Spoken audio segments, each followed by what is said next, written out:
الفاتحہ۔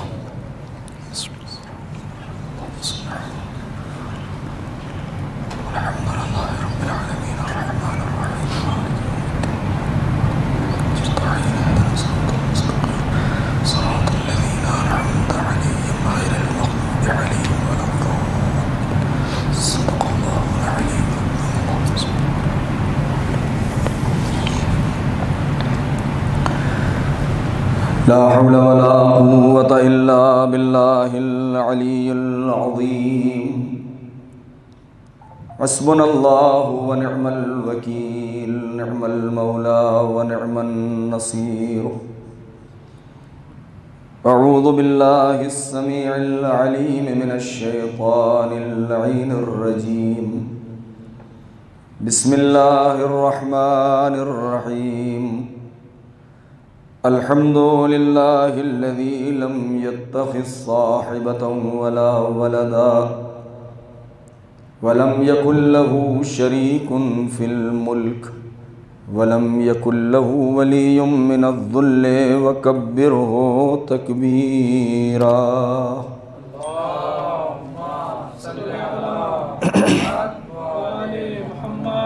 والصلاة والسلام والتحية والإكرام على النبي الأمي المكي المدني القرشي الهاشمي الأبتحي سيدنا ومولانا ومقتدانا وهادينا أبي القاسم محمد،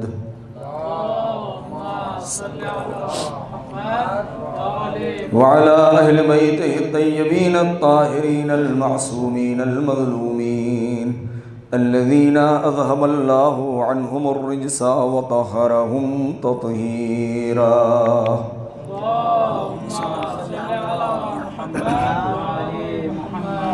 سلام على آل طه وياسين ولعنة الله على أعدائهم أجمعين من الآن إلى يوم الدين، أما بعد۔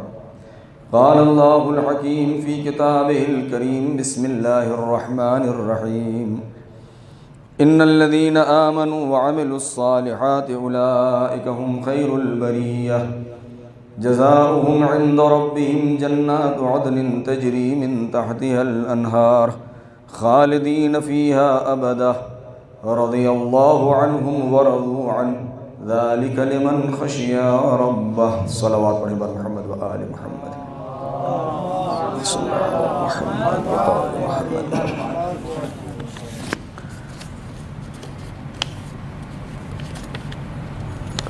عزیزان محترم، علماء کرام اور طلاب عزیز اور ناظرین کرام، بیان سے پہلے التماس ہے کہ ایک بار سورہ حمد اور 3 بار سورہ اخلاص کی تلاوت فرما کے یہ جن مرحومین ہیں ان کے لیے اصال فرمائیں۔ سید سعید رضا نقوی ابن سردار حسین نقوی، حجن عرفان زہرا نقوی بنت ابن ہادی نقوی، شہپر عباس ابن باقر عباس، سردار حسین نقوی ابن کرار حسین، کنیز فضہ بنت جواد حسین، سید ابن ہادی حسن، سید علی بن ہادی ابن ہادی، سید شفیقہ خاتون بنت تصور حسین و دیگر مرحومین کی روح کو ایصال فرما دیں۔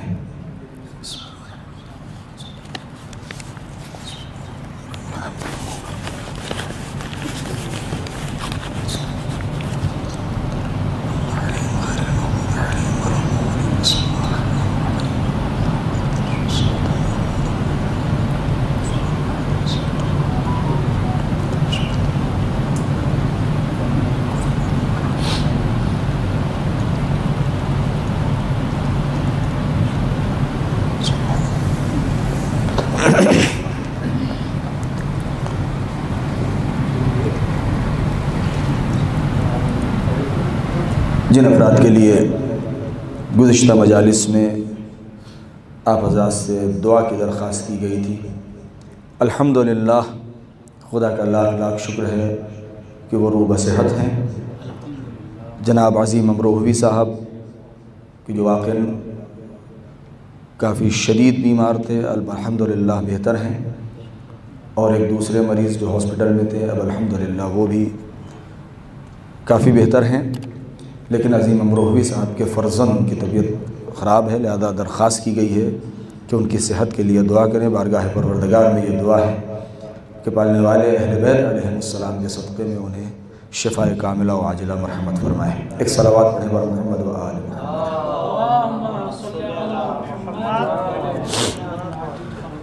یہ آیات کریمہ کہ جس کے ذیل میں مسلسل آپ سے ہم کلام ہونے کا شرف ملا، سورہ بینہ کی آخری دو آیتیں ہیں کہ جس میں پروردگار عالم عالم بشریت کو یہ پیغام دے رہا ہے اور یہ بشارت ہے ان لوگوں کے لیے کہ ان الذین آمنوا وعملوا الصالحات، کہ جو افراد ایمان لے آئے اور اپنے وجود کو اعمال صالحہ سے مزین کیا، وہی پروردگار عالم کی بہترین مخلوق اور بہترین وجود ہے اس زمین پر۔ ان کے لیے خدا کی بہترین جنتیں ہیں، جنات عدن ہیں، کہ جہاں وہ ہمیشہ ہمیشہ رہنے والے ہیں، ابدیت ان کا نصیب ہے، جاویدانگی ان کی قسمت ہے۔ یہ عام مومنین کے لیے انعام، اکرام اور جزا ہے، لیکن کچھ ایسے مومنین بھی ہیں، کچھ ایسے صالحین بھی ہیں کہ جس سے بالا تر ان کا انعام یہ ہے کہ رضی اللہ عنہم ورضوا عنہ، کہ خدا ان سے راضی اور وہ اپنے رب سے راضی۔ مگر یہ اس وقت پیدا ہوگا کہ جب انسان کے دل میں خوف پروردگار اور خشیت الہی پائی جائے گی۔ یہ ظاہری ترجمہ ہے۔ میں بغیر کسی تمہید کے جو بات میں نے کل چھوڑی تھی اسی کے تکملے کے طور پر اس کو مکمل کرنا چاہتا ہوں، کیونکہ ایام شہادت سید الساجدین امام زین العابدین علیہ الصلوۃ والسلام ہے،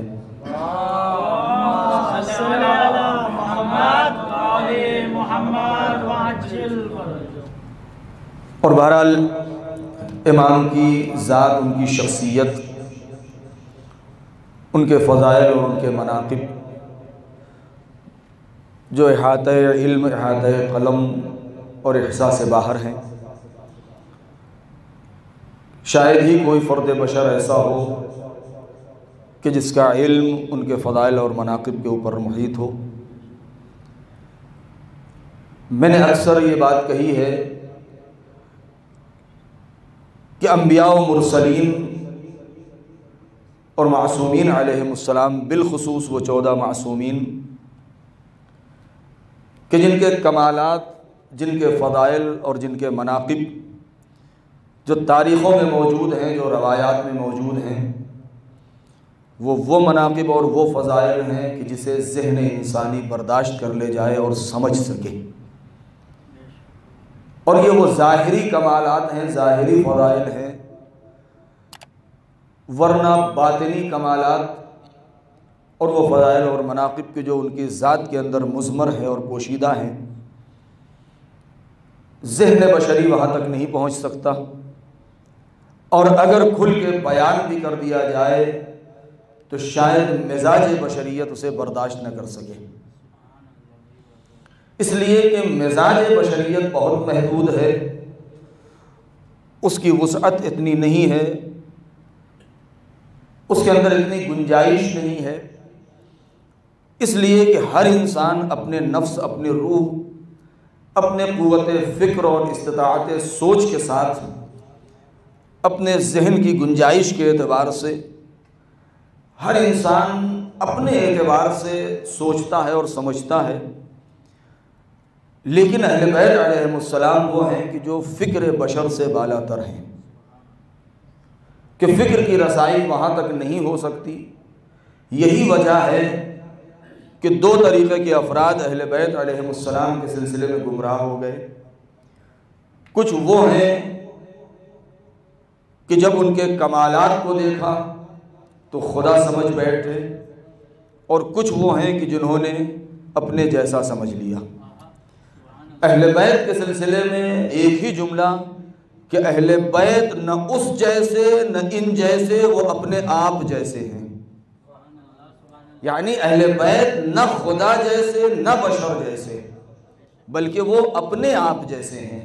یعنی ان کی مثال اپنی مثال خود ہے، ان کی کوئی نظیر اور کوئی مثال تاریخ بشریت میں نہیں ہے۔ اس لیے کہ خود امامت ایک ایسا منصب ہے، ایک ایسا عہدہ ہے کہ جس کی ذمہ داری خود پروردگار عالم نے اپنے سر لی ہے۔ وَجَعَلْنَا مِنْهُمْ أَئِمَّةً يَهْدُونَ بِأَمْرِنَا، دو آیتیں موجود ہیں، ایک سورہ انبیاء میں، ایک سورہ سجدہ میں۔ سورہ سجدہ کی آیت ہے وَجَعَلْنَا مِنْهُمْ أَئِمَّةً يَهْدُونَ بِأَمْرِنَا لَمَّا صَبَرُوا وَكَانُوا بِآيَاتِنَا يُوقِنُونَ۔ سورہ انبیاء کی جو آیت ہے وَجَعَلْنَاهُمْ أَئِمَّةً يَهْدُونَ بِأَمْرِنَا وَأَوْحَيْنَا إِلَيْهِمْ فِعْلَ الْخَيْرَاتِ إِقَامَ الصَّلَاةِ وَإِيتَاءَ الزَّكَاةِ وَكَانُوا لَنَا عَابِدِينَ۔ اگر ان دونوں آیتوں کو برابر میں رکھا جائے اور اس کی تفسیر پر غور کیا جائے تو اس کے اندر وہ اسرار پائے جاتے ہیں، وہ رموز پائے جاتے ہیں کہ خود امامت کی فضیلت، امام کی فضیلت، عہدہ امامت اور امامت کی ذمہ داریاں، یہ ساری چیزیں اس کے اندر بیان کر دی گئی ہیں کہ امام کو کیسا ہونا چاہیے، اس کے شرائط کیا ہیں، جس کو امام بنا دیا جائے اس کا کام کیا ہے، اس کی ذمہ داری کیا ہے، اس کے کمالات کیا ہیں۔ پہلی آیت وَجَعَلْنَا مِنْهُمْ أَئِمَّةً، کہ ہم نے انہی لوگوں میں سے کچھ کو امام بنایا ہے۔ انہی لوگوں میں سے یعنی اسی کاروان بشریت میں چلنے والے ظاہری اعتبار سے کہ جس کو ہم اور آپ بشریت کی شکل میں اور انسان کی شکل میں دیکھ رہے ہیں کہ پروردگار عالم کا یہ بھی ایک لطف ہے، ایک کرم ہے، ایک احسان ہے کہ اس نے ہمارے لیے ہادی اور رہنما بھی بنائے ہیں، تو ہمارے ہی جیسے شکل و صورت کے کہ جو ظاہری اعتبار سے ہمارے ہی جیسے بشر ہیں، تاکہ انسان کو اس بات کے اعتراض کا موقع نہ ملے کہ یہ تو ہم سے الگ ہیں، یہ ہمارے تقاضوں کو کیا جانے، یہ ہماری پریشانیوں کو نہیں سمجھتے ہیں، یہ تو دوسری مخلوق ہے۔ پروردگار نے اسی لیے پیکر بشر میں اس نور ولایت اور امامت کو ڈھال کے پیکر عصمت میں ڈھال کر کے بھیجا ہے کہ جن کے اندر غلطی کا امکان نہیں ہے، گناہ کی کوئی گنجائش نہیں ہے، کہ ظاہری اعتبار سے تمہارے جیسے بھی ہو، تاکہ جو فرد بشری میں تقاضائے بشری میں گھرے بھی ہو اور تقاضائے بشری سے باہر بھی ہو، جن کے نفس میں اتنی طاقت ہو اور اتنی گنجائش ہو کہ قوت جاذبہ اتنی ہو کہ وہ خدا سے بھی مل جائیں، قوت دافعہ بھی ایسی ہو کہ جو فرد بشری سے الگ بھی ہو سکے۔ لیکن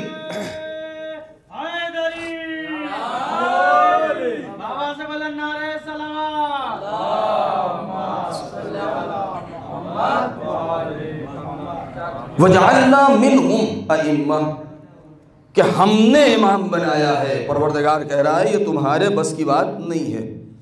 وہ بھی ایک لطف ہے کہ اتنی بڑی ذمہ داری اس نے بشریت سے اٹھا لی ہے اور اس نے خود اس بات کا عہدہ اپنے سر لے لیا ہے۔ یہدون بامرنا،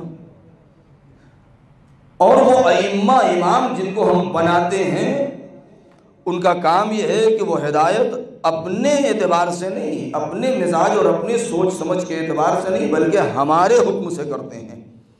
ایسا نہیں ہے کہ وہ اپنی خواہشات میں آ کے اور جو ان کا دل چاہے، جس اعتبار سے چاہے، جس کو چاہے بھٹکا دے، جس کو چاہے راہ راست پر لگا دے، جس کو چاہے گمراہ کر دے، جس کو چاہے جنت میں پہنچا دے، جس کو چاہے جہنم میں ڈھکیل دے۔ ایسا نہیں ہے، بلکہ وہ ہمارے حکم سے ہدایت کرتے ہیں کہ جس انداز سے جو اصول اور قوانین اور ضوابط ہم نے معین کیے ہیں، جو ہمارا راستہ ہے، جو ہم نے ہمارا بنایا ہوا مقصد ہے، وہ ہمارے حکم سے اسی طرف لے کے جائیں گے۔ لیکن امام کس کو بنایا جائے گا جب دو شرطیں رکھی گئی ہیں؟ ہم نے مقام امتحان میں رکھا ہے، ہم نے ان کو مبتلا کیا ہے، ہم نے آزمائش کی ہے۔ لما صبروا، کہ جب وہ مقام صبر کے اوپر فائز ہوں، صبر کیا ہو انہوں نے۔ اب صبر کے اپنے اقسام ہیں، علماء بہتر جانتے ہیں، آپ حضرات بھی جانتے ہیں، مجلسوں میں سنتے رہتے ہیں کہ صبر جو ہے وہ اطاعت پر، صبر معصیت پر، صبر مصیبت پر، مجھے اس کی وضاحت نہیں کرنا، لیکن لما صبروا کہ جب وہ مقام صبر کے اوپر فائز ہوں. میں نے کسی مجلس میں یہ کہا تھا، میں اس کی تفصیل میں نہیں جاؤں گا، کہ صبر، یہ جو صبر ہم اور آپ صبر کرتے ہیں، ایک دوسرے کو صبر کی تلقین کرتے ہیں، یہاں پر یہ صبر مراد نہیں ہے. کیوں؟ اس لیے کہ کبھی میں نے کہا تھا کہ ہمارا کوئی عزیز دنیا سے اٹھ گیا، ہمارا مال تباہ ہو گیا، ہماری اولاد دنیا سے چلی گئی، اور اس کے بعد اعزاء و اقارب دوست احباب آئے، اور آنے کے بعد کہا کہ آپ صبر کیجیے، اور یہ دنوں رات ہم اور آپ ایک دوسرے کو کہتے رہتے ہیں. اور آج کل تو موت کا بازار گرم ہے، چاروں طرف ایک ہنگامہ پھیلا ہوا ہے، روزانہ کسی نہ کسی کے موت کی خبر آ رہی ہے، اور جیسے ہی خبر آتی ہے تو اب تو سوشل میڈیا کا دور ہے، اب تو اتنی زحمت بھی نہیں کسی کے پاس جا کے، بلکہ اسی وقت فوراً میسج لکھ دیا کہ پروردگار غنی کر رحمت کرے اور آپ کو صبر عطا فرمائے. یہ صبر کی جس کی ہم تلقین کر رہے ہیں، یہ صبر کیسا ہے؟ اگر ہم تلقین نہ کریں صبر کی، یا انسان صبر نہ کرے، تو وہ کیا کر لے گا؟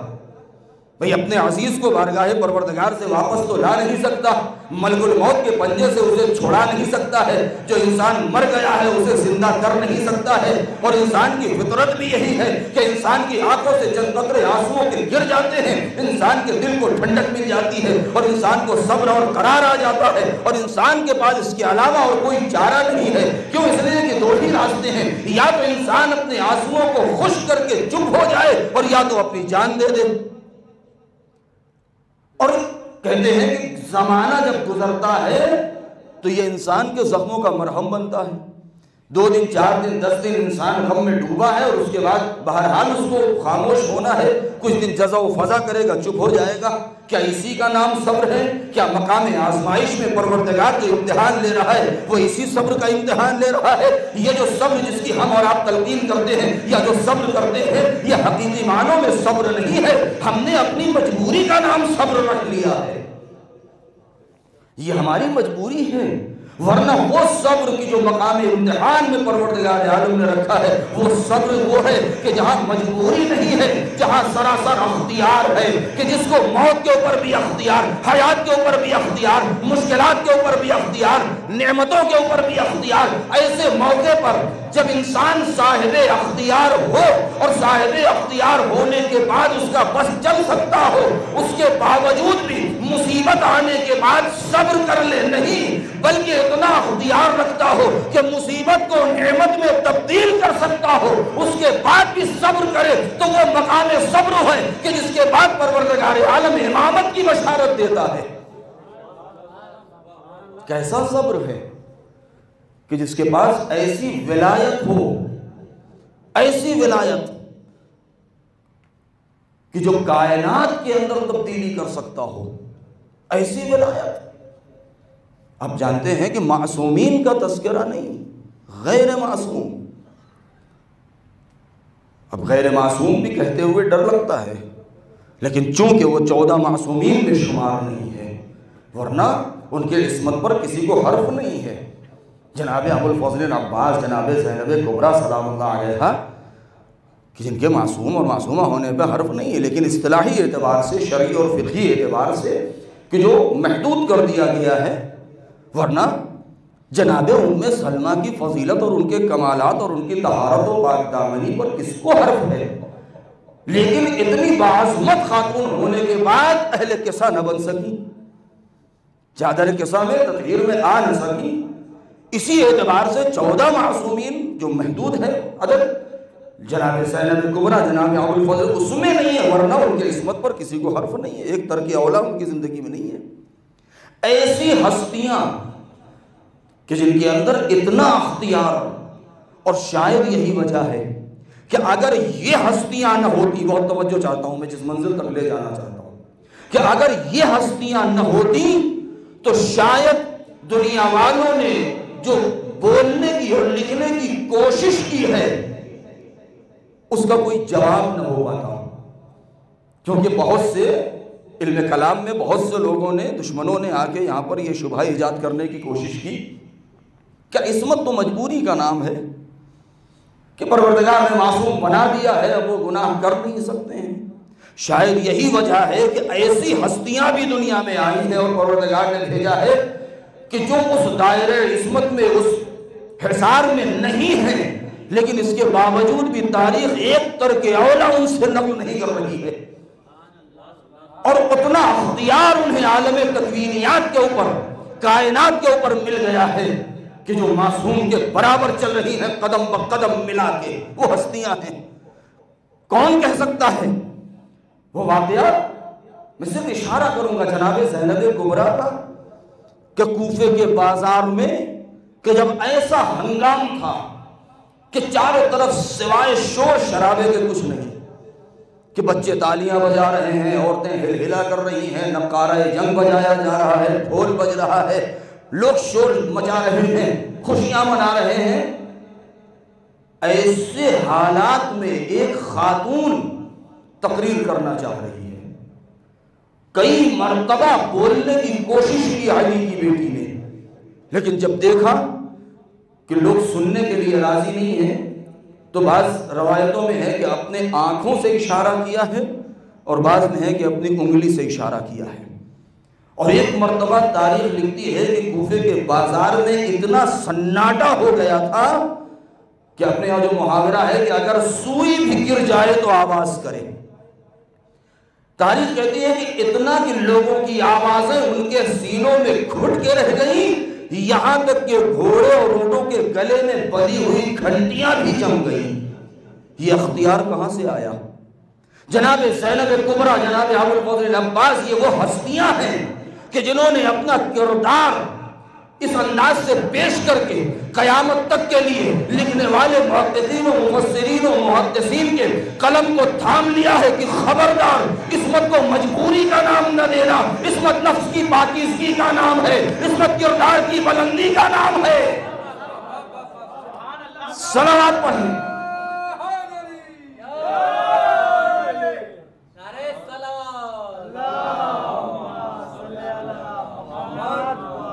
بس میں مختصر کرتا ہوں اپنی بات کو کہ جو ہمارا موضوع ہے کہ سید الساجدین کے ایام شہادت ہیں۔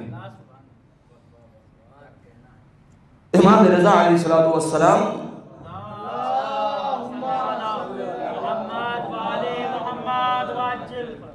کے پاس ان کا ایک صحابی دوست، شاید آپ کا سنا ہوا، سنی ہوئی یہ روایت ہو، یہ واقعہ، سعید بن عبدالعزیز یا عبدالعزیز بن سعید، معتبر کتابوں میں یہ روایت ہے۔ امام کی خدمت میں حاضر ہوئے، سلام عرض کیا،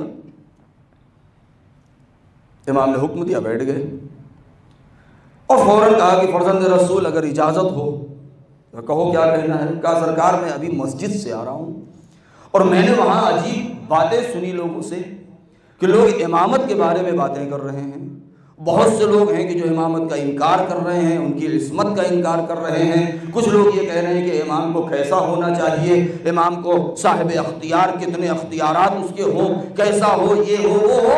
لہذا میں نے سوچا کہ میں ان کے درمیان کیا بولوں، بہتر یہی ہے کہ در در بھٹکنے سے بہتر یہ ہے کہ جب مرکز علم موجود ہے تو میں آپ ہی کے در پر آ کے آپ ہی سے کیوں نہ پوچھ لوں کہ امام کا مقصد کیا ہے اور امام کا مرتبہ کیا ہے۔ جیسے ہی انہوں نے یہ بات کہی، امام نے کہا کہ اچھا، بہت مختصر جواب دیا، 2 جملے امام نے فرمائے۔ سوال یہ پوچھا کہ مولا آپ کی حقیقت کیا ہے، آپ کا مرتبہ کیا ہے، آپ کے اختیارات کتنے ہیں، خدا نے آپ کو کیا قدرت اور کیا مقام عطا کیا ہے۔ امام نے جواب جو دیا اس کے بالکل الفاظ بدلے ہوئے۔ امام نے کہا یا عبدالعزیز لا تحمل علی البناء فوق ما یطیق فیہدم۔ اے عبدالعزیز، خبردار خبردار خبردار، کسی بھی فاؤنڈیشن، نیو اور بنیاد کے اوپر اس کی طاقت سے زیادہ وزن مت ڈالنا ورنہ عمارت گر جائے گی۔ آپ جواب دیکھیں کہ بھائی انجینئر گھر بنانے کے لیے آپ زمین، تو وہ پہلے زمین کا مطالعہ کرتا ہے کہ زمین میں کتنی طاقت ہے، یہاں کتنے طبقے اور فلور کی کتنے منزل کی بلڈنگ بن سکتی ہے، کہیں ایسا نہ ہو کہ زمین اندر سے کھوکھلی ہو، زمین ریتیلی ہو، اس کے اندر اتنی طاقت نہ ہو اور ہم 10 منزل کی بلڈنگ کھڑی کر دیں اور وہ گر جائے۔ لہذا امام نے ذہن کا مطالعہ کرنے کے بعد کہا اے عبدالعزیز کسی بھی بنیاد پر اس کی طاقت سے زیادہ وزن مت ڈالنا ورنہ عمارت گر جائے گی۔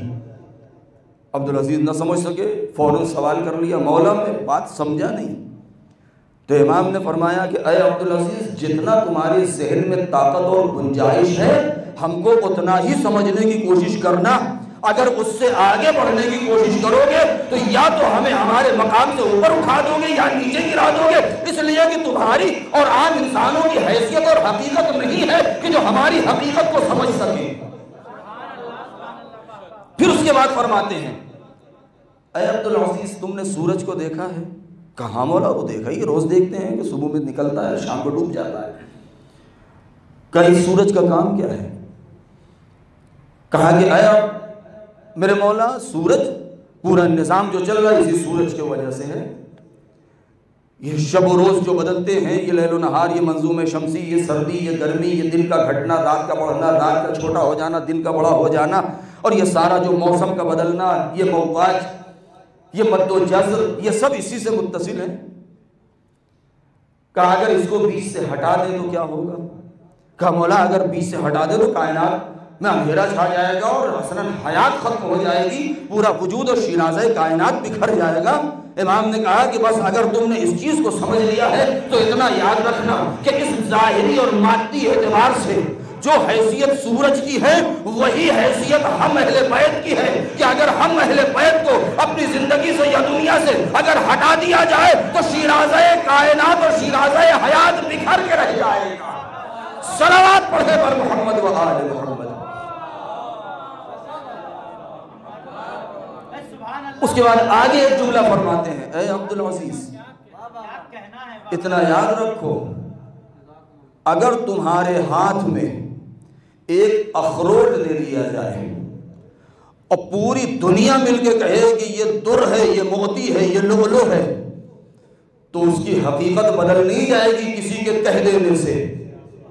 اور اگر تمہارے ہاتھ میں لؤلؤ مرجان ہو، اصلی موتی ہو، اور پوری دنیا یہ کہہ دے کہ یہ اخروٹ ہے، تو وہ موتی ہی رہے گی، بدل نہیں جائے گی۔ ہماری جو حیثیت ہے وہ کسی کے ہمارے فضائل کو گھٹانے سے ہماری فضیلت گھٹے گی نہیں، اور ہمارے دشمنوں کو لوگ چاہے خلیفہ کہنے لگے، چاہے بادشاہ کہنے لگے، ان کی کبھی بھی اوقات بڑھے گی نہیں، ہماری فضیلت گھٹے گی نہیں۔ صلوات پڑھے بر محمد و آل محمد۔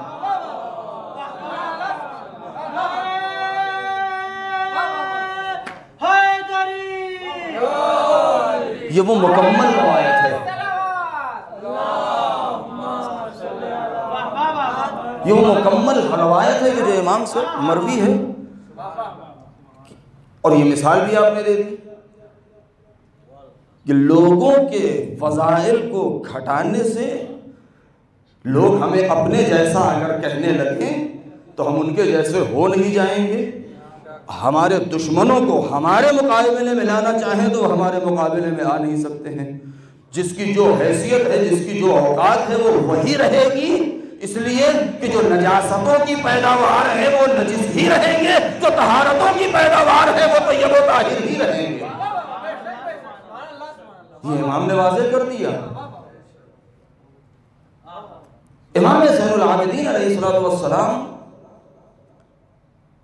جس زمانے میں آپ نے عہدہ امامت سنبھالا، اتنا پراشوب دور، 35 سال، سن 61 10 محرم عصر عاشور سے سن 95 ہجری تک، یہ 35 سال کا دور اتنا خطرناک دور گزرا ہے۔ امام نے کتنے خلفاء کو دیکھا؟ 2 سال مولا علی کی حاکمیت، ظاہری خلافت، اس کے بعد یزید ابن معاویہ کی وہ باطل حکومت، اس کے بعد یزید ابن معاویہ کی حکومت، یزید کے بعد عبداللہ ابن زبیر کی طاغوتی حکومت، عبداللہ ابن زبیر کے بعد معاویہ ابن یزید کی جس نے ٹھوکر مار دی تھی، مختصر ہی صحیح، اس کا دور، اس کے بعد مروان ابن حکم کا دور دیکھا، مروان ابن حکم کے بعد عبد الملک ابن مروان کا دور دیکھا، عبد الملک ابن مروان کے بعد ولید ابن عبد الملک کا دور دیکھا، یہ وہ باطل اور طاغوتی خلفاء اور سلاطین ہیں کہ جن میں سب ایک سے ایک بڑھ کے ظالم اور جابر اور فتین اور فتنہ پرور، کہ جنہوں نے عالم انسانیت میں وہ مظالم ڈھائے ہیں کہ جس کی کوئی مثال نہیں ملتی ہے۔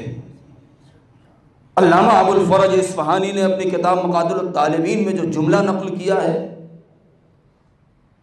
ایک حجاج ابن یوسف ثقفی کے بارے میں، ایک متوکل عباسی کے بارے میں، ایک مروان کے بارے میں، یہ وہ افراد ہیں کہ ان کے مظالم کو اگر ترازو کے ایک پلے پر رکھا جائے اور پوری دنیا کے مظالم کو ایک طرف رکھا جائے تو ان کے مظالم کا پلہ بھاری ہو جائے گا۔ یہ اس کے جملے ہیں۔ اتنے ادوار آپ نے دیکھے ہیں، اور سب سے زیادہ خطرناک سے خطرناک، اور ساتھ ہی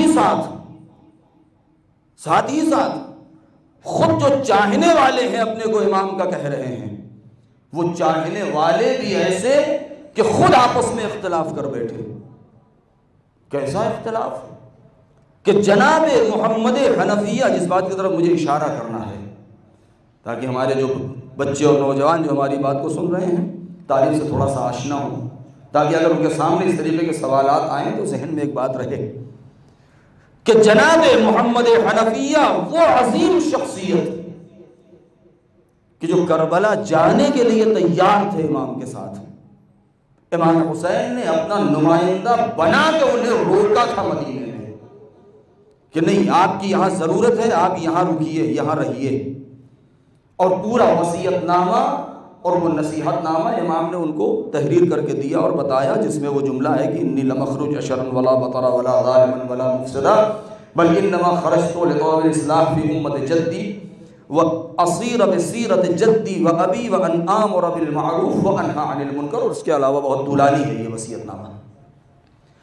ایسی عظیم شخصیت،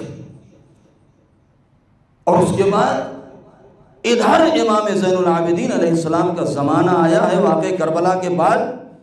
واقع کربلا کے بعد جو اس دن میں کل کی مجلس میں کہہ چکا ہوں کہ کتنا خطرناک واقعہ ہے تاریخ مظالم کا، واقع حرہ جو مدینے کی تاراجی، اور اس کے بعد خانہ کعبہ کی بے حرمتی اور اس کو جلا دینا، ایسے حالات ایک طرف، اور دوسری طرف جو بظاہر اپنے کو چاہنے والا کہہ رہے ہیں وہ یہ کہہ رہے ہیں کہ امام محمد حنفیہ کو ہونا چاہیے، امام زین العابدین کو نہیں۔ اب آپ ذرا سوچیں کہ ایسے نازک ماحول میں، کہ جہاں حالات ایسے ہیں کہ لوگ اہل بیت کا نام لینے سے ڈر رہے ہیں، اپنے بچوں کا نام اہل بیت کے نام پر نہیں رکھ پا رہے ہیں، دشمن کی طرف سے پابندی ہے، کیونکہ واقع کربلا، واقع حرہ، مکے کی تاراجی، اس نے لوگوں کے قلوب کو لرزہ کر دیا تھا، لوگوں کے اندر جرأت و ہمت اور جسارت ختم ہو چکی تھی، لوگ تقیہ کی حالت میں اپنی زندگی بسر کر رہے ہیں، اپنا نام بتانے سے ڈر رہے ہیں کہ سر و تن میں جدائی کر دی جائے گی۔ ایسے حالات میں یہاں پر یہ اختلاف کہ امام ابو محمد حنفیہ کو ہونا چاہیے، سید سجاد کو نہیں، اور یہاں تک یہ اختلاف بڑھا کہ کچھ لوگ ان کی امامت کے قائل ہو گئے، اور بعض مورخین نے خیانت یہ کی ہے۔ میں کھل کے کہتا ہوں یہ بات کو، کتنی ہی معتبر کتاب کیوں نہ ہو، اگر اس طریقے کی باتیں لکھ دیتا ہے کوئی تو اس کی کتاب رتی کی ٹوکری میں ڈالنے کے لائق ہے، اس کا اعتبار ساقط ہے۔ کہ بہت سے لوگوں نے یہاں تک لکھ دیا ہے کہ محمد حنفیہ نے معاذ اللہ دعوی امامت کیا، جبکہ یہ بات بالکل جھوٹ ہے، بالکل غلط ہے۔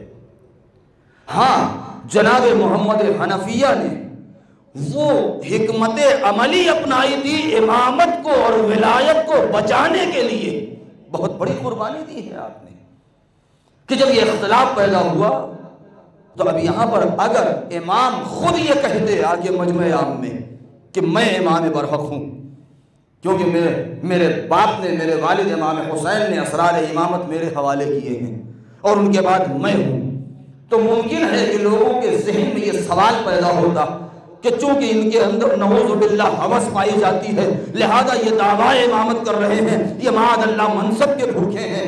نہیں، امام خاموش ہیں۔ اب یہاں پر ضرورت اس بات کی ہے کہ کوئی ایسا آدمی آ کے اس بات کے اوپر دلیل قائم کرے اور دعویٰ کرے کہ جو امام کی امامت کو ثابت کر دے۔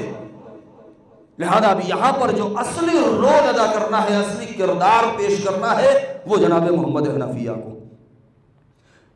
کیوں وہی ایک انسان ایسے بچتے ہیں کہ جو آگے اور امام کی امامت کو ثابت کرے، اور جو لوگ ان کو امام مان رہے ہیں وہ اس سے انکار کریں اور سبکدوش ہو جائیں۔ لہذا ان کی حکمت عملی ہی دیکھیے آپ کہ یہاں اختلاف چل رہا ہے، جناب محمد حنفیہ نے جان بوجھ کر عمدن چوتھے امام سے مجمع عام میں بحث کرنا شروع کر دیا اور سب کے سامنے انہوں نے دعویٰ امامت کیا۔ یہ بھی ایک حکمت تھی اور یہ ان کے بلندی کردار اور امام کے کمالات کو ظاہر کرنے کا یہ ہنر تھا۔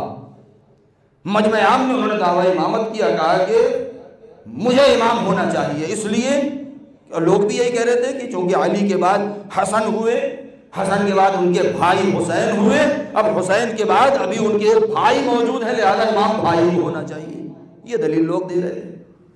جب جناب محمد حنفیہ نے بحث کرنا شروع کیا اور لوگ ایک جمع غفیر ہے، ایک مجمع ہے جو دیکھ رہا ہے، تو امام نے جواب میں یہ کہا کہ نہیں، میراث امامت میرے باپ نے میرے حوالے کیا ہے، اسرار امامت میرے پاس ہے، ان کے بعد مجھے امام ہونا ہے۔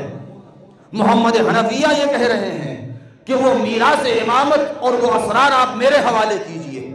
جب بحث آگے بڑھی تو امام نے ایک مشورہ دیا، کہا چچا ایسا کریں کہ آئیے ہم اور آپ چلتے ہیں اور چل کے اس کا فیصلہ خود حجر اسود سے کرواتے ہیں، اور چل کے سلام کرتے ہیں اور دیکھتے ہیں کہ کس کے سلام کا جواب حجر اسود دیتا ہے اور کس کے سلام کا جواب نہیں دیتا۔ جیسے ہی یہ بات کہی، مورخین نے لکھا ہے کہ جناب محمد حنفیہ خوش ہو گئے اور کہا چلیے، اور جانے کے بعد جناب محمد حنفیہ نے ایک مرتبہ سلام کیا، ادھر سے کوئی جواب نہ آیا۔ جب وہ پیچھے ہٹے، چوتھے امام آگے بڑھے، اور آگے بڑھنے کے بعد جیسے ہی آپ نے سلام کیا، اتنی تیز آواز میں جواب آیا کہ سارے مجمع نے سنا، اور یہ بھی کہا کہ میں گواہی دیتا ہوں کہ آپ ہی وسیع پیغمبر ہیں۔ جیسے ہی یہ گواہی دی ہے حجر اسود نے، ایک مرتبہ جناب محمد حنفیہ پیچھے ہٹ گئے، امام کے ہاتھوں کا بوسہ دیا، اور وہ حقیقت لوگوں کے سامنے آشکار ہو گئی۔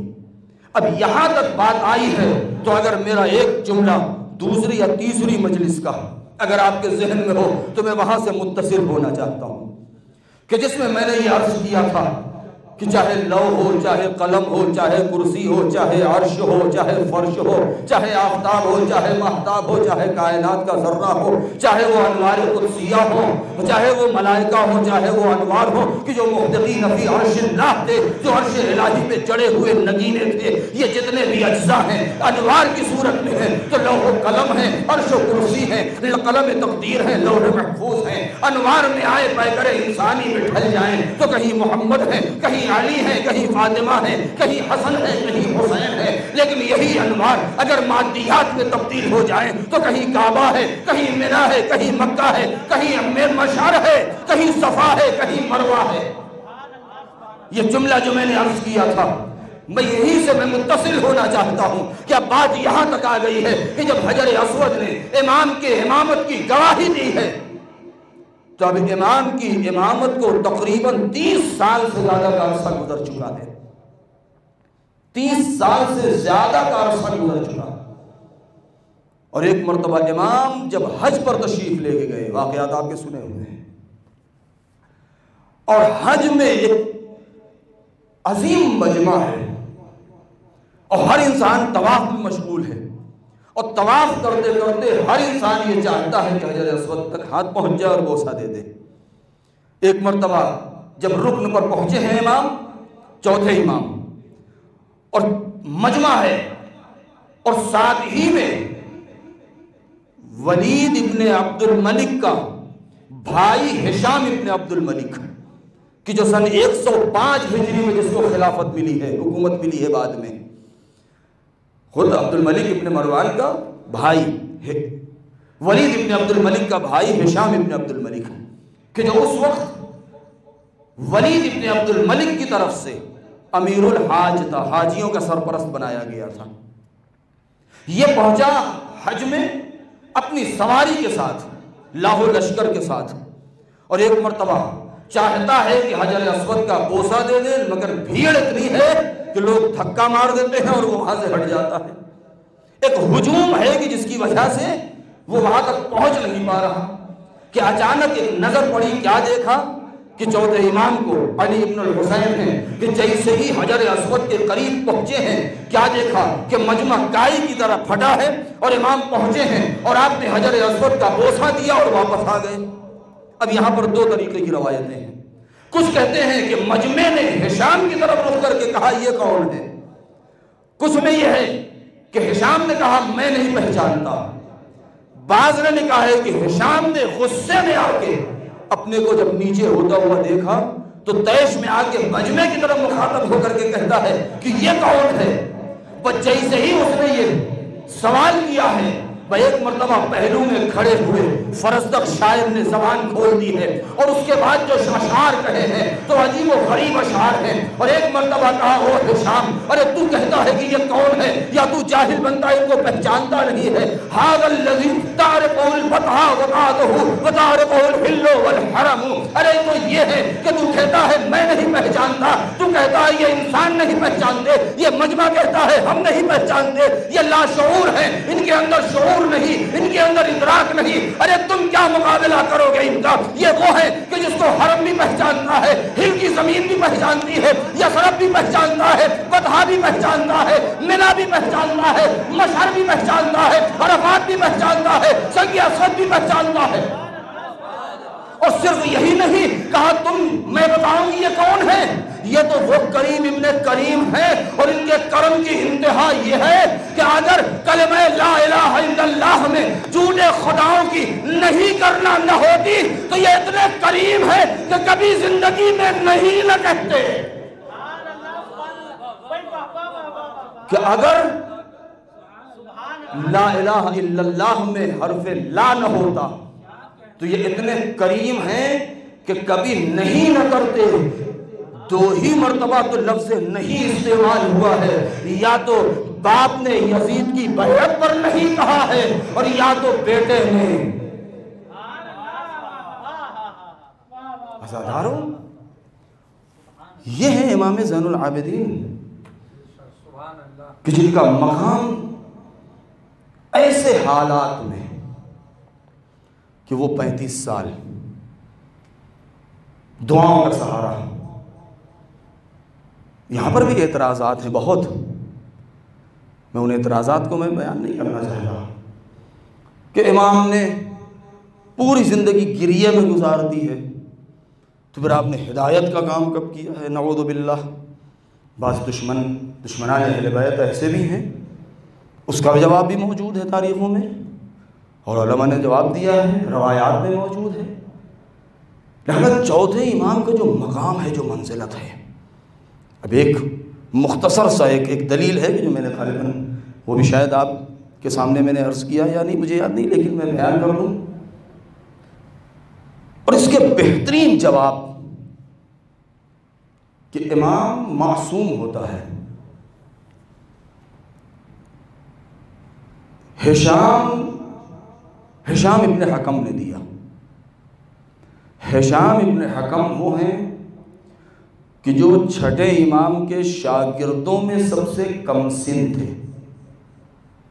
سب سے کم سن تھے۔ امام کا یہ وتیرہ تھا، امام کا یہ دستور تھا، اور اسی سے امام کے علم کا اندازہ ہوتا ہے۔ بھائی امام اعظم، آج تک دنیا جسے امام اعظم کہتی ہے، نعمان ابن ثابت ابو حنیفہ کہ جو قیاس اور استحسان کے بانی بھی ہیں، کہ جن کو اپنے علم کے اوپر بڑا غرور اور گھمنڈ تھا، اور آج ان کے ماننے والوں کو بھی غرور ہے اور وہ کہتے ہیں کہ ہمارے امام اعظم بہت قابل تھے۔ ان کی قابلیت صرف اتنی تھی کہ 2 سال امام صادق سے چند علم کے قطرات حاصل کر لیے تھے،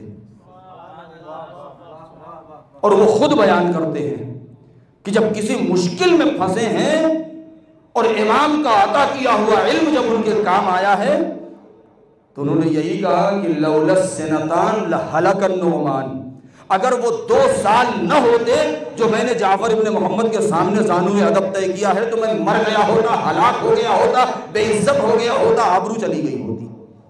یعنی وہ امام اعظم بنے تو فرزند رسول کے سامنے 2 سال کتاب کھول کے بیٹھ گئے اور امام نے علم سکھا دیا تو امام اعظم بن گئے۔ اب ذرا سوچئے کہ جس نے 2 سال پڑھا دیا جس کو، وہ شاگرد امام اعظم بن گیا، تو اس امام کے علم کا کیا عالم رہا ہوگا۔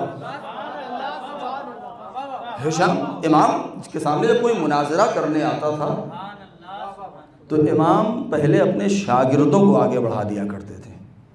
زرارہ ابن عیون ہیں، جابر ابن حیان ہیں، محمد ابن ابی عمیر ہیں، ہشام ابن حکم ہیں، ہشام بن سالم ہیں، نعمان ہیں۔ یہ وہ افراد ہیں کہ جن کو امام آگے بڑھا دیا کرتے تھے اور یہ کہہ دیتے تھے کہ جاؤ، یہ میرے شاگرد کافی ہیں تمہارے لیے، اگر ان سے جیت جانا تو پھر میرے مقابلے میں آنا۔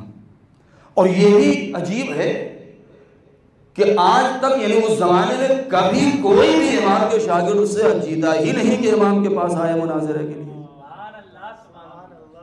اور امام نے جس کو بیان کیا ان کے شاگردوں نے بھی نقل کیا۔ خود ہشام محمد ابن ابی عمیر کہتے ہیں کہ جو 7ویں امام کا دور زیادہ انہوں نے دیکھا اور ان کے شاگرد زیادہ رہے ہیں، وہ کہتے ہیں کہ ہشام بہت ہی زیرک، بہت ہی ذہین اور امام کے شاگردوں میں بہت برجستہ شخصیت تھی، ولو یہ کہ کم سن تھے، نوجوان تھے، مگر اس نوجوانی میں بھی ایسے ایسے مناظرات کیے ہیں، عمرو بن عبید جیسے عالم کو بصرے میں شکست دے دیا۔ کبھی موقع ملے گا تو اس واقعے کو بیان کروں گا کہ جس کے بارے میں امام نے خود میدان منی میں کہا تھا، اے ہشام کیا وہ اپنا مناظرہ بیان نہیں کرو گے جو تم نے کیا ہے عمرو بن عبید سے؟ ہشام شرما گئے، ارے مولا چھوڑیے، آپ کے سامنے میں زبان کھولوں؟ کہا نہیں، میں حکم دیتا ہوں بیان کروں۔ یعنی امام کو کتنا بھروسہ اور اعتبار تھا ہشام کے اوپر۔ محمد ابن ابی عمیر کہتے ہیں جتنے دن میں ہشام کے ساتھ رہا، جو سب سے بہترین دلیل جو میں نے سنی ہے وہ عصمت امام کے اوپر، اور ایک دم سادہ سی دلیل دیا ہے ہشام نے۔ کوئی آیا مناظرے کے لیے، امام نے ہشام سے کہا کہ ہشام کو بلا کے لاؤ، کہاں ہے ہشام؟ نے کہا جاؤ ان کا جواب دو۔ ہشام نے پوچھا تمہارا مسئلہ کیا ہے؟ کہا میں امام کو معصوم نہیں مانتا ہوں، آپ لوگ قائل ہیں کہ امام کو معصوم ہونا چاہیے، میں معصوم نہیں مانتا ہوں، تمہارے پاس یا تمہارے استاد کے پاس اماموں کے معصوم ہونے کی دلیل کیا ہے ان کے عصمت کے اوپر؟ تو کہا بھائی اتنی سی بات ہے؟ کہا آسان لفظوں میں سمجھا تو تمہاری زبان میں یا دقیق دلائل کے ذریعے سے؟ کہا نہیں ایسے سمجھاؤ کہ میں مجھ جیسا انسان سمجھ جائے۔ کہا کہ ٹھیک ہے تمہاری زبان میں لو سنو، اور بڑی مختصر عجیب و غریب دلیل دے دیا ہے ہشام نے۔ کہتے ہیں سنو، لِكُلِّ ذَنْبٍ وَذُنُوبٍ أَرْبَعْتُ أَوْجُهٍ، جتنے بھی گناہ انسان سے ہوتے ہیں اس کی 4 ہی وجہ ہو سکتی ہے۔ کہا وہ کون کون سی؟ کہا الغضب والشہوت والحسد والحرص، ایک شہوت، غضب، حرص اور حسد، لالچ، غصہ گرمی، شہوت، خواہشات اور حرص، لالچ، حسد، جلن۔ اور امام کے پاس یہ 4 چیزیں ہوتی نہیں ہیں، اسی لیے امام سے گناہ ہوتا ہی نہیں ہے۔ کہا کیسے نہیں ہوتی ہیں؟ کہا اچھا وہ بھی سنا دوں گا۔ کہا سنو، کہا امام کے پاس ہوا و ہوس اور خواہشات نہیں ہوتی، اس لیے کہ ہوا و ہوس اور خواہشات وہ کرے جسے کچھ نصیب نہ ہوا ہو۔ جب حور و غلمان ان کے در کے غلام و کنیز بن کے ہر وقت حاضر رہتے ہو اور نام نعمات بہشت ان کے دروازے پر اور خانے جنت ان کے سفرے پر آتا رہتا ہو تو امام کو ہوا و ہوس کرنے کی ضرورت کیا ہے؟ کا غضب امام کرتا نہیں ہے۔ کہا کیوں؟ کہا اس لیے کہ جس کے ایک چشم کے اشارے کے اوپر سورج اپنا راستہ بدل دے، نہیں میں جملہ بدل کے کہہ دوں، جس کے گود کے پالے ہوئے غیر معصوم نے ایک خط کھینچ دیا ہو اور 13,000 کا لشکر پار نہ کر سکے، تو اس معصوم کو غصہ گرمی کرنے کی ضرورت کیا ہے؟ تیسری چیز کہا حرص، لالچ. کہا امام کے پاس لالچ نہیں ہے. کہا کیوں؟ کہا لالچ وہ کرے کہ جو اندیکھا ہو، ندیدہ ہو، جس نے کبھی نعمتیں دیکھی نہیں ہے. لالچ وہ کیسے کرے گا کہ جس کے پاس سب کچھ موجود ہے؟ ارے وہ امام کیسے لالچ کرے گا کہ جس کے قدموں میں پروردگار نے زمین و آسمان کے خزانے کی چابیاں ڈال دی ہو، زمین و آسمان کا اختیار جس کو دے دیا ہو، وہ انسان لالچ کیوں کرے گا؟ امام لالچ نہیں کرتا، اس لیے گناہ نہیں ہوگا. کیا چوتھی چیز؟ کہا حسد. کہا حسد امام کرتا نہیں ہے. کہا کیوں نہیں؟ ہشام نے عجیب جواب دیا. کہا حسد وہ کرتا ہے جس سے اوپر کوئی ہوتا ہے. ہر انسان وہ دوسرے کو دیکھ کے جلتا ہے. ایک جاہل انسان عالم کو دیکھ کے جلے گا، جس کے پاس کم علم ہے وہ بالا تر علم کے دیکھ کر کے جلے گا، جس کے پاس کوئی ہنر نہیں ہے وہ ہنرمند کو دیکھ کر کے جلے گا، جس کے پاس کچھ نہیں ہے، کچھ کم ہے، وہ ہمیشہ دوسرے کو اپنے سے اونچے کو دیکھ کر کے جلے گا. جب امام وہ ہے کہ جو کائنات میں جس سے اوپر کوئی ہے ہی نہیں، جو مافوق بشر ہے، جب وہ سب سے اوپر ہے وہ سب اس سے نیچے ہے، تو وہ کس کو دیکھ کر کے لالچ کرے گا؟ جب امام سب سے اوپر ہے تو وہ کسی کو دیکھ کے لالچ کرتا، حسد کرتا ہی نہیں ہے. جب وہ حسد نہیں کرتا ہے تو اس سے گناہ سرزد نہیں ہوتا. ایک صلوات پڑھے بر محمد و آل محمد. لہذا یہ چوتھے امام کی زندگی کہ ایسے ایسے خطرناک ظالم و جابر انسان کہ جن کا دور آپ نے دیکھا ہے. اور سن 95 ہجری کا وہ زمانہ 25 محرم کہ جس میں امام کو شہید کر دیا گیا. جتنے بھی امام شہید ہوئے ہیں مولائے کائنات مستثنیٰ ہیں اس اعتبار سے کہ چونکہ ان کی حاکمیت تھی، وہ حاکم وقت تھے اس وقت، لہذا یہ کہا جا سکتا ہے کہ وہ حاکم تھے. لیکن مولا علی کے علاوہ جتنے بھی ائمہ شہید ہوئے ہیں، امام حسین میدان کربلا میں، امام حسن علیہ السلام مدینے میں، باقی ائمہ وہ ہیں کہ جن کو نہ حکومت سے کچھ لینا دینا تھا، نہ پبلک سے کچھ لینا دینا ہے. وہ تو مسجد النبی میں ہیں، درس و تدریس کا سلسلہ ہے، روایات بیان کر رہے ہیں. لیکن اس کے باوجود بھی بعض ائمہ وہ ہیں جنہوں نے قید خانے میں، 7ویں امام 14 سال قید خانے میں گزار دیے. لیکن تعجب یہ ہے کہ حکومت کے پاس سب کچھ ہوتے ہوئے بھی ایک ایسے انسان سے ڈر رہی ہے حکومت کہ جو طول و سلاسل اور زنجیروں میں جکڑا ہوا زندان کے اندھیروں میں غرق ہے. اس کو مار دینے کی ضرورت کیا ہے؟ لیکن قتل کر دینا اس بات کی دلیل ہے کہ وہ ظاہری اعتبار سے زندان میں ضرور ہیں مگر حکومت کی نیندیں حرام ہیں. امام سجاد انہی افراد میں سے کہ جو خانہ نشین ہیں ظاہری اعتبار سے. عزادارو، سید سجاد 2 شخصیتیں ایسی ہیں کہ جن کے بہت سے اسرار دنیا سے اٹھ جانے کے بعد وہ راز کھلے ہیں.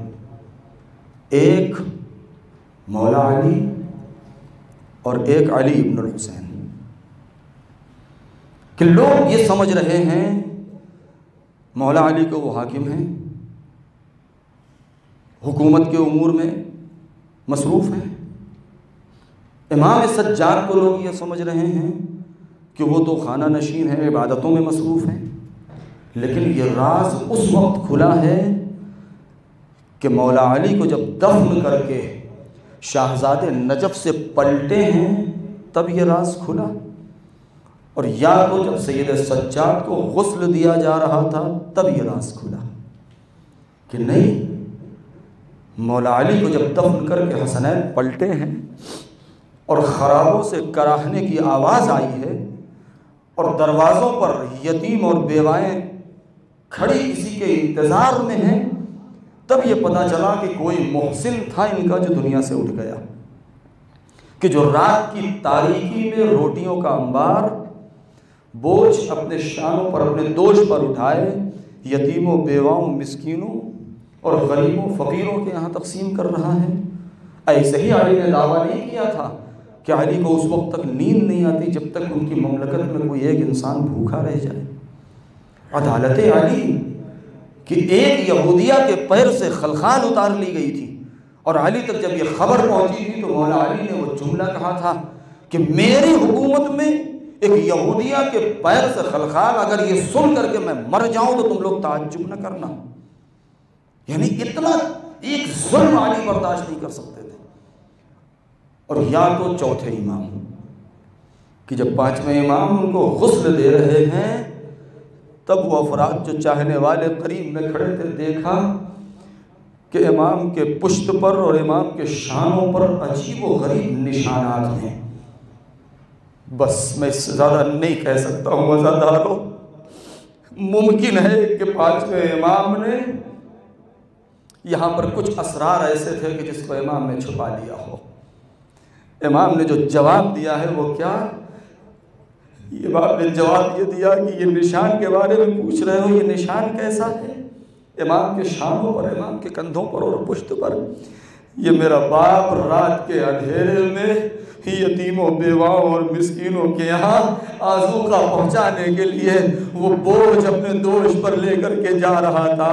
ہائے میں کہوں گا میرے مولا بہت معافی چاہتا ہوں، آپ نے شاید یہاں پر ممکن ہے بعض مصلحت کے تحت آپ نے اس کو چھپا لیا ہو، لیکن میرا دل کہتا ہے اے مولا ارے شاید امام کے پشت پر جو نشانات تھے، ارے شاید آئے وہ کوفہ و شام کے درمیان ارے ظالموں کے تازیانوں کے نشان رہے ہو، جسے مولا اپنے شاہ ہمیشہ چھپا کے اس دنیا سے چلے۔ اس لیے کہ دو ہی ایسے موقع ہیں کہ جہاں پر غسل کے وقت نشانات ظاہر ہوئے ہیں۔ ایک موقع وہ تھا کہ جب زندان شام میں غسالہ نے بچی کا کرتا اتارا تو گھبرا کے پوچھتی ہے اے بی بی ذرا یہ بتائیے کہ کیا اس بچی کو کوئی بیماری تھی؟